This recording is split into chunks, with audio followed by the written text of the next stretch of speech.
My name is Superintendent Key. I am Charlesse Pete, and welcome to Lesse in the Morning. Hey, glad to hear. This is our podcast series that we do maybe twice a month. Yeah. This was supposed to do twice a month. Supposed to do twice a month. Right. So today's subject, we're going to talk about athletic eligibility. And we got Coach Lee here, our athletic director. We had to twist his arm. Guys asking. All right, so Charlotte, what do we got today? So I want to hit on a few topics in regards to athletic eligibility. One is academics. We'll talk about our physical examination requirements. We'll talk about age of students, maximum enrollment, grade point averages, and whatever Coach Lee think is important for our athletes to know. Because I think a lot of times some parents aren't privy to the actual rules that go along with sports in schools. They think you go to practice, you play the game, that's it. And it's way more to it than that. So I'm glad Coach Lee is here so he can shed a little light on it and we can inform some parents of things that they don't know. So, Coach, one of the things that I want to know, or one of the things I know that's important is academic eligibility. What is the criteria that we as a district and the state has concerning academic eligibility? Well, by the state guidelines, it tells the students that you must pass 66% of your classes per semester. And with our district, some districts are a little bit higher. Their academic criteria is a little higher, but by the state rules, it's 66% of the classes for that semester, which that means you must pass 4 out of the 6 classes. Okay. Now, I was talking to Coach Pete here, and she was saying that coaches, in our district, if they want to exceed the standard, we can exceed the standard, but we can never go below the standard. Correct. Some school districts for eligibility is 2.0 GPA. Some districts are a little higher, but it's up to the districts if they want to move it up, but you can never move it below the state standard. Okay. So I know some coaches, they require students to go to a study hall or like study table, which I think is amazing, and that could also help with GPAs as well. So thank you, because I'm sure a lot of parents didn't know that their student needs to pass 4 of their 6 classes, which means probably all of your core classes you should be passing. Correct. in order to play or participate.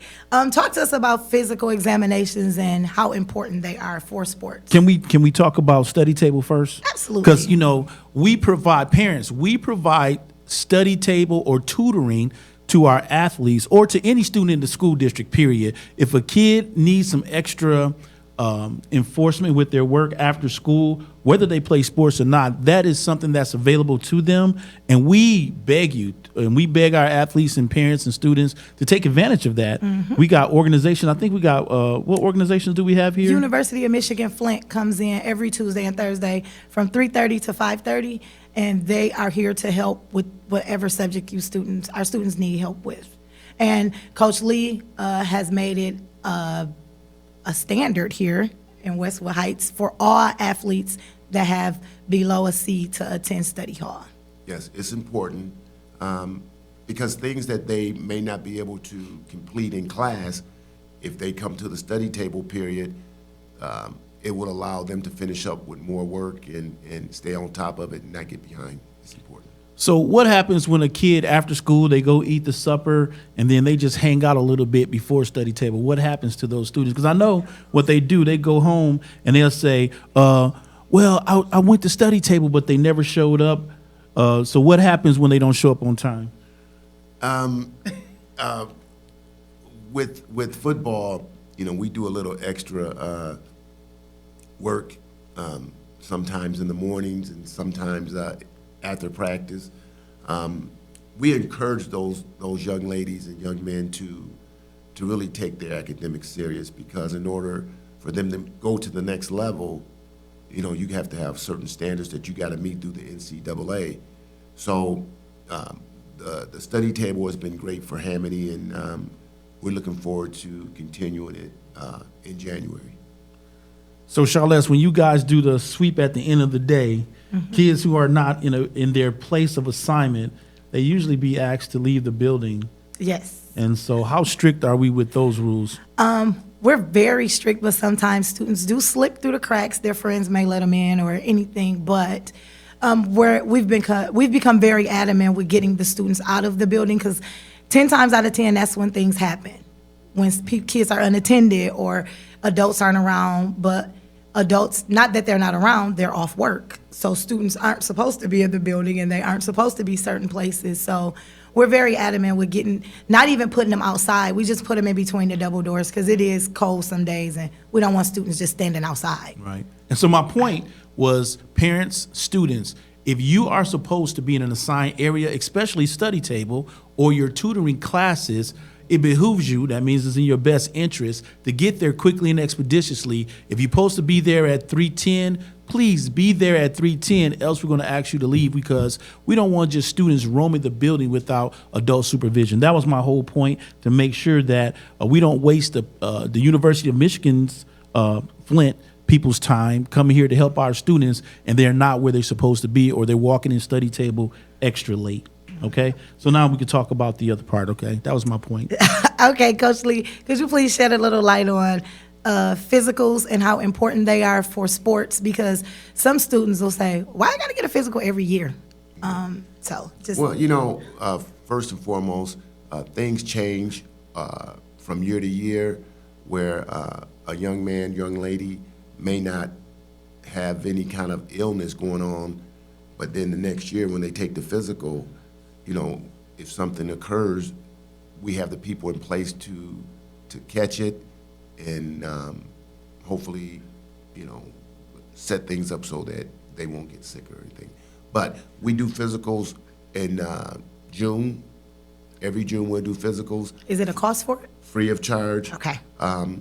We have about maybe 12 nurses and 3 doctors that come in, and they check everything, eyes, ears, everything. A thorough physical is being done, and it's been very, very helpful to our kids.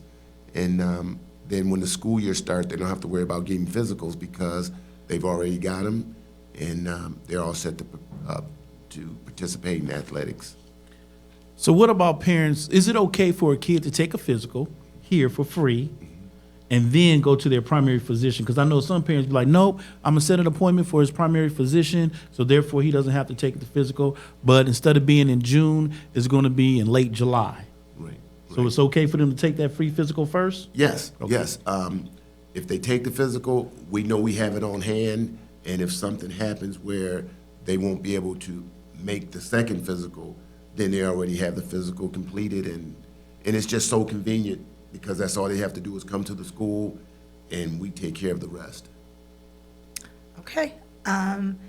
So my next topic is let's talk about students transferring from one school to another and wondering why they can't play a sport just because they go to a new school. I know some parents listen to their students because they aren't privy to the rules, so they don't investigate it, and they don't understand why. They're just listening to their student, like, I want to go to Hamity, and I want to play football for Hamity, but then they have to sit out. So could you please, elaborate on why those rules are in place? Okay, because it got to the point that kids were jumping around from school to school every semester. And Michigan High School Athletic Association came up with a plan. And the plan states that if a student athlete wants to leave their primary school and go to another school, you have to make a full family move. A full family move is considered brothers, sisters, mother, dad. The house must be completely moved out in whatever school district that you choose to go to. That will make you automatically eligible. But if they decided just to change an address, that doesn't work anymore. Okay. Back in the day, people would just change the address, and they will become eligible. They will have people go over to the house that you lived in to make sure no one's there. Then they will come to the house that you moved into to check and see if everything is above board, and is very rigorous. It's very rigorous. It's not easy to just pop around from school to school anymore. Nice. I know firsthand experience. So, Mr. Key, did you have any questions on that topic? I don't. I think you explained it pretty clear when it came to making a wholesale move. Yeah. Okay. Now my next one. So I'm an MHSAA. I'm reading the book back and forth. So, could you please talk about how I know a lot of times during some of the sports seasons, some of the students get mad, and I've heard Coach Lee talk to them and explain to them why they can't do like AAU or outside sports when it's, the season of that sport. It is a rule. So I'm going to have Mr. Lee explain why he's so adamant about you not being able to play an AAU sport while you're playing a high school sport. Okay. Because there are certain rules that the Michigan High School Athletic Association has in place for these type of situations. AAU is not regulated. So with the state of Michigan, you can only travel, I think it's something like 237 miles from your state. Whereas with AAU, you can travel the country and play all the time. And you can become ineligible if you go further than that 237 miles. And believe you me, there's people watching. There's people, you were playing a tournament maybe you shouldn't have played in, and you come back and all of a sudden, Michigan High School Athletic Association know that you participated. And that can really cause a lot of problems for you. You can lose eligibility. It can cause your team to have to forfeit some contest. So before you decide that you're going to play on any kind of AAU program, you must check with your athletic director or some of your administrators in your school before you do that, because it could really cause some problems for you. Yeah, and I'm going to read actually what the MHSAA says. It says, after practicing with or participating with high school teams, students cannot participate in any athletic competition not sponsored by his or her school in the same sport in the same season. Yes, that's and we've had kids across the state that got caught up in that. Matter of fact, they just allowed kids now to play in all-star games like the Army All-American game. It used to be a rule in Michigan where if you played in that game, you could not participate in any other sport for the rest of the school year. Yep. And they just changed that probably a couple years ago. So there's a lot of rules that's put in place so that kids are not traveling the country and doing those things and taking school first. That's so funny because my next topic was all-star competitions. Yeah. Yes. So like Coach Lee just touched on, so students who have represented any MHSA school in competition in any MHSAA sport shall not compete at any time in any MHSAA tournament, sport, and all-star contests or national high school championships, regardless of the method of selection. Right. Now, they will allow you to do it, but before you do it, you have to submit some paperwork, and then Michigan High School would have to, in turn, agree with you going there and doing that, because they're going to check out whatever tournament you're playing in. So, I think it's a good idea. I think it's very helpful for the kids after they put in all that hard work over the 4 years that they're allowed to participate in one of those tournaments. But you got to make sure, again, that you check with your athletic director or your administrators in your district, and we send that letter and that paperwork down to Michigan High School Athletic Association so that everything will be good and you'll have a great time with it.